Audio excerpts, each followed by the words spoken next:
Well, this is it, David. I suppose you could say he's had 9 lives, the boy, but he's back in the big time this weekend. His own sold-out show at the Sheffield Arena against a big scary Russian, and there is some serious needle between them as well.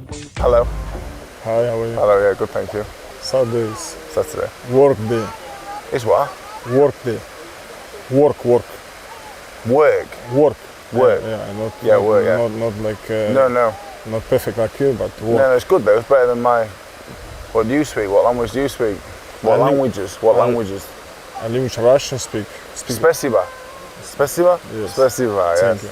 Speak English, Dagestan. French? You speak French? Dagestan, no, not French. Bonjour? French Canadian? A little bit. Très bien? Bonjour, ça va? Bonjour, ça va? Je m'appelle David.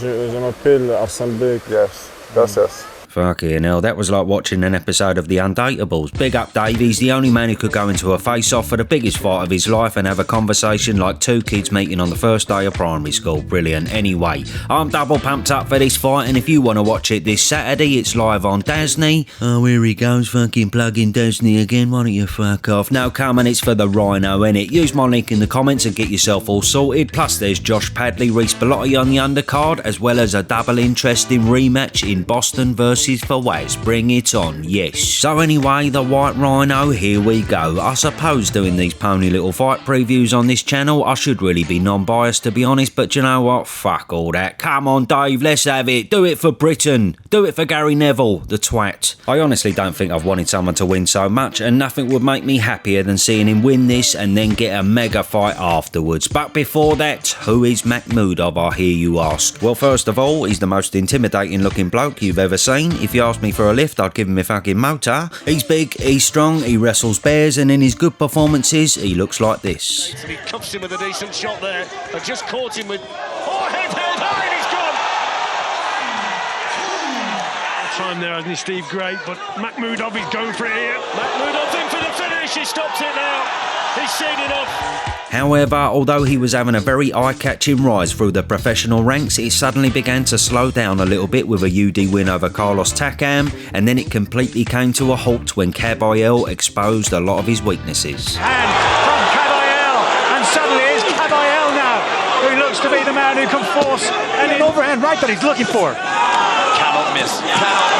Great shot, the body shot again. 2 uppercuts, the body shot, and down goes Makhmudov. And it's the body shots again that Caballero is going for. And down again goes Makhmudov. Caballero takes a huge lungful of breath. Does he step forward now to finish the job? And that's enough, says referee Steve Ray. The body shots all over again. Now, Caballero is a very good fighter, of course, but it was quite alarming how badly Makhmudov soaked up his punches that night, especially to the body, and in general, he just looked a little bit out his depth at that level. So then he returned from there with a confidence booster, but things would then go from bad to worse when he fought Guido Vianello, a very tough Italian fighter who's been around the block and is as relentless as they come, and Guido just simply battered his eyeball till it looked like Bonnie Blue's front bottom, with the fight having to be stopped in the 8th. Oh, what a shot. Comes in. Swelling now is starting to go on top of the eye. Yeah, that's an issue. Oh, he goes down. His glove touched the canvas there, didn't it? That's a knockdown. Guido's on the attack, and they're going to let him get to the end of round 7. A short right hand, and another flush on the swelling of the eye.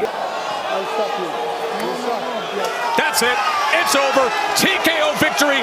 Guido Vianello. So a bit of a fall from grace, you could say, even though he's only lost to decent fighters. But since then, he's had another little confidence booster, a 1-round blowout against Ricardo Brown, and now here he is, fighting for the first time in the UK, and certainly going into the White Rhino's Lion's Den in Sheffield Arena. But by the way, he's got quite an incentive to win, because look who slid into his DMs. Oh yes, Big AJ's planning his next move, but hold the phone. He's offered Makhmudov the fight, but what about old Dave? Does that mean if Dave wins, he gets the fight as well?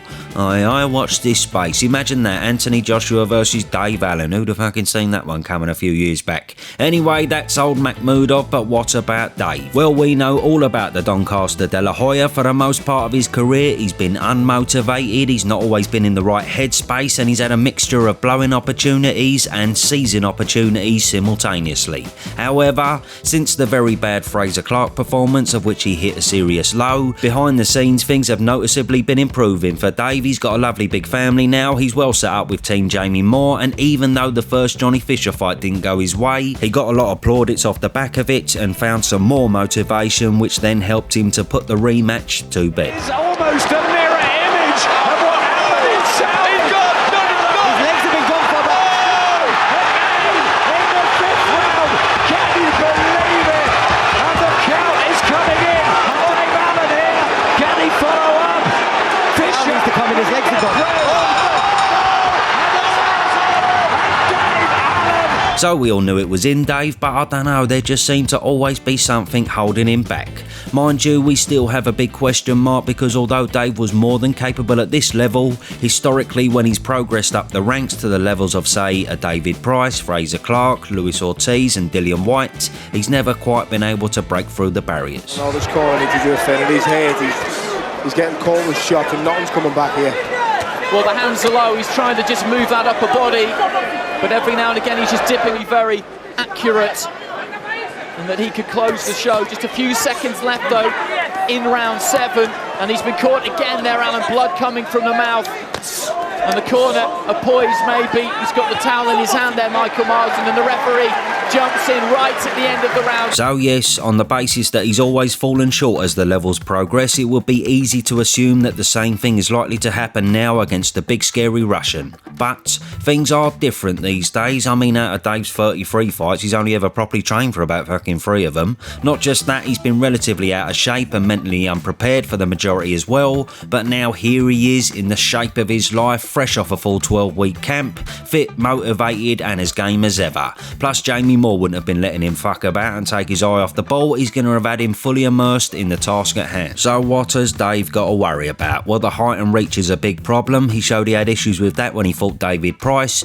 But then what has Makhmudov got to worry about? Well, for one, Dave's got a chin like a fucking brick. Still to this day, he's never been down. This man soaks him up about as good as anyone in boxing, and on top of that, he hits very hard himself. He's tough as can be, and he never ever stops coming. Now, one thing to note is, for the first few rounds, Dave is notoriously about as active as a fucking pensioner. I really can't think of a time when he acquired any of the early rounds against good opposition. I know a lot of us think he won, but that in fact may be what cost him the Fisher fight that night. He was even behind in the cards on the second one as well, but even Dave has admitted that the fight for him starts in round 4. And then the main event's going to be carnage, I think, for a few rounds. He's going to come and really have a go at me. Then we'll go to work. Then the fight will start. The fight will start round 4. You know, come and have a go at me round 1, 2 and 3. Try and shift me. If you don't, you're in big trouble. So we'll see. So for me, I see this fight going only one of 2 ways. Even though Dave's saying he sees himself winning on points. For you, Dave, we'll end on you. Final promise. Go on. You were going to say something. I think I win on points. Yeah, I do. I think he's a very tough guy. I think he's underrated. You know, people look at Caballel. If Caballel was hitting any heavyweights to the body like that, they'd be in trouble. So I rate him highly. I really do.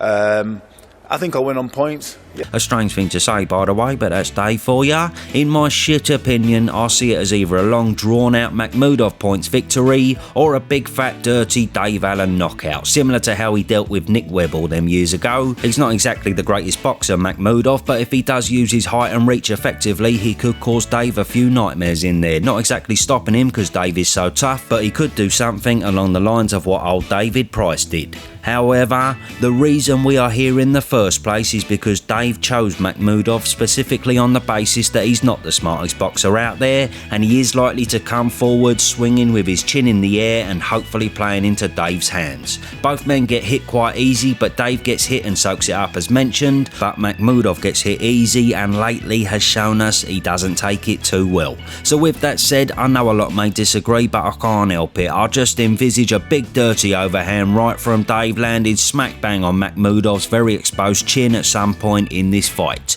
and possibly cleaning him out. He's even a decent body puncher, is Dave as well, so judging by what Caballel did, you can bet your bumhole that Jamie Moore's been practicing them bad boys in camp as well. Now it may not happen straight away, but as Dave said himself, Makhmudov may be in for a bit of a shock when he's throwing the kitchen sink at this man, and lo and behold, he's still standing there smiling all them rounds in. And like I said to Johnny Fisher, when round 4 starts and you just see that big fat fella the other side of the ring smiling at you, then we'll go to work. Then the fight will start. The fight will start round 4. So yes, I get it. I know a lot of people are thinking, fucking hell, this Dave Allen hype has gone a bit OTT in recent times, all this talk of Wilder and Joshua and all that. But for me personally, I'm not necessarily being swept away by the Dave Allen hype. I'm more so looking at Makhmudov and just seeing him being very beatable, and with massive fundamentals out of place which I think can play into Dave's hands, especially with this being Dave Allen at his fittest and the sharpest of his career.